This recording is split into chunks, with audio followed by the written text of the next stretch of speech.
Hello everyone, welcome to LPA coaching academy Sarkaghat. तो आज की क्लास शुरू करते हैं। एचपीजी के क्वेश्चन सीरीज लेक्चर 3 आज हम शुरू करेंगे।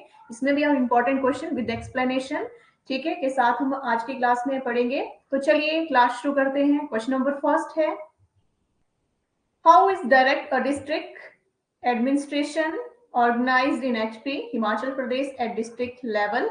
मतलब है कि हिमाचल प्रदेश में जिला स्तर पर जिला प्रशासन किस प्रकार संगठित है। तो किस प्रकार संगठित है? ऑप्शन 4 है। First option DC, second option ADC, third option ADM and fourth option SDM and option E all the above. तो इसका राइट आंसर क्या रहेगा? क्वेश्चन एक बार फिर से देख लेंगे। How is district administration organised in Himachal Pradesh at district level. Himachal Pradesh में जिला स्तर पर जिला प्रशासन किस प्रकार संगठित है।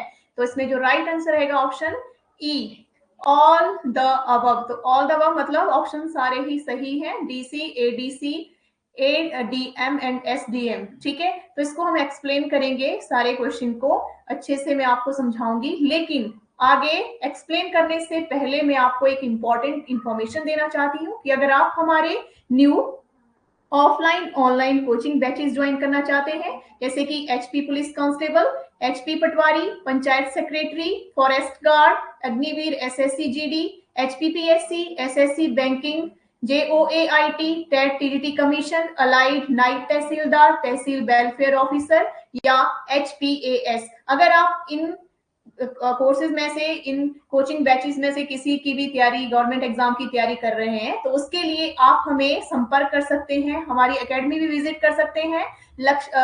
एलपीए कोचिंग एकेडमी सरका घाट या 9805007972 पे भी आप हमें संपर्क कर सकते हैं। ठीक है, तो चलिए, और साथ में जो हमारी क्वेश्चन सीरीज है, एक बार मैं फिर से आपको बता दूं, क्वेश्चन सीरीज हमारी यूट्यूब पे लगातार आ रही है। ठीक है, जिससे आपके एग्जाम में काफी हेल्पफुल क्वेश्चन मैं आपको पढ़ा रही हूँ जो आपके काफी काम के हैं। ठीक है, तो इसके लिए आप हमारा लक्ष्य point academy, LPA coaching academy सरका घाट का यूट्यूब चैनल भी सब्सक्राइब कर सकते हैं। तो क्वेश्चन नंबर फर्स्ट, जिसका आंसर मैंने आपको दिया है, ठीक है, इसके सारे ही राइट ऑप्शन है, जो 4 है, ठीक है, ऑल द अबव सब भी है। तो डीसी, तो डीसी के बारे में डिस्कशन करते हैं। तो डीसी की फुल फॉर्म क्या है? डीसी की फुल फॉर्म है डिप्टी कमिश्नर। डिप्टी कमिश्नर, ठीक है, क्या बोलते हैं डीसी को? Deputy commissioner. तो ये जो होता है जिले का कार्यकारी प्रमुख होता है। और मतलब जो डीसी है, इसके पास जो रिस्पॉन्सिबिलिटीज हैं, जो इसके कार्य हैं, वो क्या है? जैसे विकास का, ठीक है, पंचायत, स्थानीय निकाय, नागरिक प्रशासन आदि से संबंधित विविध जिम्मेदारियां जो डीसी है इसकी होती हैं। इसके अलावा जिला कलेक्टर जो है, जैसे बोला जाता है, जिले में राजस्व प्रशासन का ये मुखिया होता है। ठीक है, जैसे कि काम, भूमि अधिग्रहण, भू राजस्व हो गया, ठीक है, या संग्रहण, जो जमीन है, ठीक है, जमीन का रिकॉर्ड भी रखना होता है। तो जिले में कानून और व्यवस्था बनाए रखने के लिए ये जिम्मेदार होता है। तो इसका राइट आंसर रहेगा जो सारे हैं, फर्स्ट हमने यहाँ पे डिफाइन किया डीसी को। नेक्स्ट आता है एडीसी। एडीसी की फुल फॉर्म है एडिशनल, एडीसी की full form additional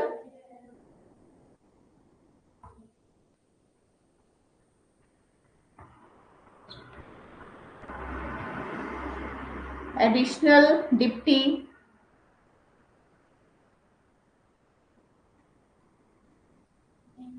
commissioner, additional deputy commissioner. ठीक है, मतलब ये एक ऐसा रैंक होता है, ऐसा पद होता है कि जो डीसी को उनके दैनिक कार्यों में सहायता करता है, हेल्प करता है।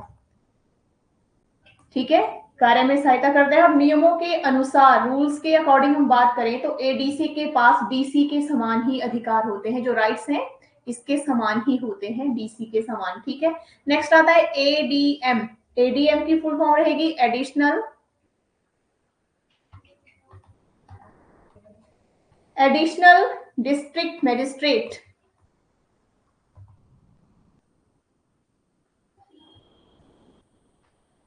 एडिशनल डिस्ट्रिक्ट मैजिस्ट्रेट जो होता है ये भारतीय राज्य सरकार में एक सिविल सर्विस पद होता है, ठीक है, सिविल सर्विसेज या सिविल सर्विस का एक पद होता है, ठीक है। एडीएम जो है जिला मजिस्ट्रेट डीएम को उनके दिन प्रतिदिन के काम में सहायता करता है, जैसे डीएम है, ठीक है। और फोर्थ ऑप्शन आता है इसमें एसडीएम, ठीक है। क्लास में आप कंटिन्यू रहे, क्वेश्चन बहुत ही इंपॉर्टेंट है, ठीक है। चाहे आप जैसे नाइट तहसीलदार की तैयारी कर रहे हैं तो उसके लिए भी ये क्वेश्चन जो है बहुत ही इंपॉर्टेंट रहते हैं, जिस तरह के क्वेश्चन मैं आपको पढ़ा रही हूँ, ठीक है। तो ये जो है एसडीएम, एसडीएम का जो फुल फॉर्म है सब जानते हैं, जैसे कि सब डिविजनल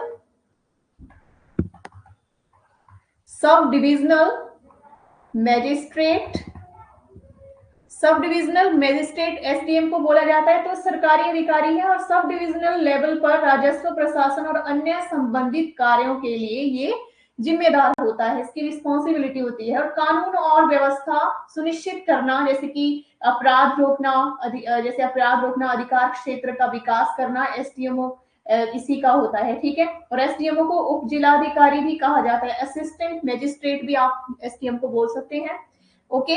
तो ये क्वेश्चन नंबर फर्स्ट मैंने यहाँ पे डिफाइन किया, अच्छे से आपको समझ आ गया होगा। एक बार फिर से मैं आपको बता दूं कि अगर आप हमारे coaching batches, new offline online coaching batches join करना चाहते हैं तो उसके लिए आप एलपीए कोचिंग अकेडमी सरका घाट में विजिट कर सकते हैं। साथ में 9805007972 पे भी संपर्क कर सकते हैं। क्वेश्चन नंबर सेकंड शुरू करते हैं। The government of Himachal Pradesh imposed the complete ban on green felling in। Himachal Pradesh सरकार में राज्य में हरे पेड़ों की कटाई पर प्रतिबंध लगा दिया। कब लगा दिया था, ठीक है। तो इसका राइट आंसर क्या रहेगा, ऑप्शन देखेंगे 1986, 1983, 1988, 1985। तो इसका राइट आंसर क्या रहेगा 1986, ठीक है। तो ग्रीन फेलिंग जो है इसका मतलब क्या होता है, इसका मतलब होता है अधिक हरा या सबसे हरा, या सबसे हरा, इसका राइट आंसर जो है 1986 रहेगा, ठीक है। तो यहां तक क्वेश्चन आपको अच्छे समझ आ गए होंगे, ठीक है। तो आगे शुरू करते हैं क्वेश्चन नंबर 3।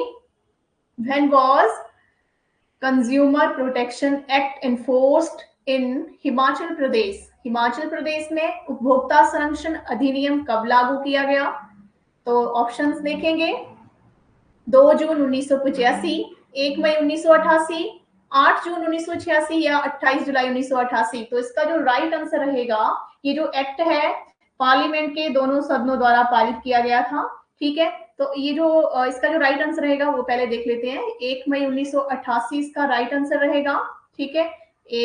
फर्स्ट में 1988, ओके। तो ये जो था पार्लियामेंट के दोनों, जो संसद के दो सदन होते हैं, कौन से दो सदन होता है, एक तो होता है स्टेट काउंसिल, एक स्टेट काउंसिल होती है जिसे उच्च सदन बोलते हैं, दूसरा क्या होता है house of people. House of people इसे बोलेंगे राज्यसभा और इसे बोलेंगे लोकसभा, ओके।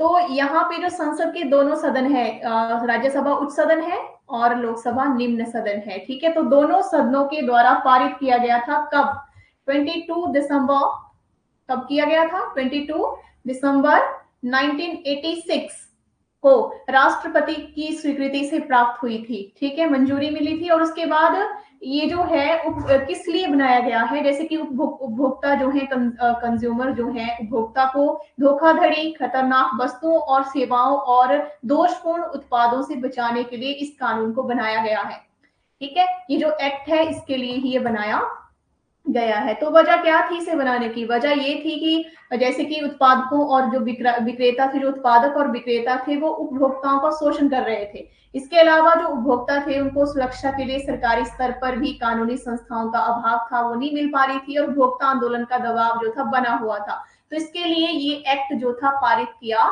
गया था, ठीक है। ऐसे ही मतलब ये एक्ट पारित किया गया था। तो हिमाचल प्रदेश में उपभोक्ता संरक्षण अधिनियम कब लागू किया गया, 1 मई 1988 को, ठीक है।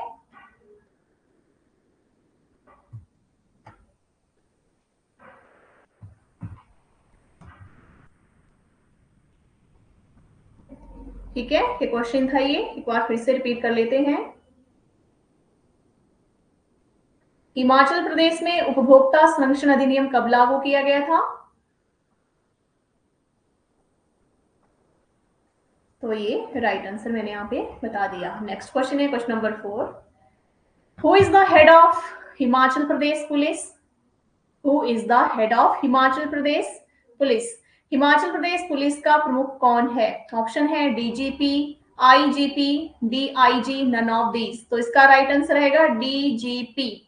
ओके, तो डीजीपी जो है जिसे बोलते हैं director general of police, director general of police. ठीक है, डायरेक्टर जनरल ऑफ पुलिस जो है ये हाईएस्ट रैंक होता है। तो इसकी जो रिस्पॉन्सिबिलिटीज होती है, किसके लिए रिस्पॉन्सिबल है? जैसे कि responsible for all police operations including law enforcement, crime prevention and public safety etcetera, इसके लिए डीजीपी का ये रिस्पॉन्सिबल होता है। ठीक है, और ये तो इसका राइट आंसर है डीजीपी। नेक्स्ट आ जाता है आईजीपी। आईजीपी क्या है? आईजीपी को बोलते हैं inspector general of police, inspector general of police. ठीक है, तो ये जो होता है वरिष्ठ पुलिस अधिकारी ही कहलाता है। नेक्स्ट है डीआईजी। डीआईजी का मतलब क्या है? डिप्टी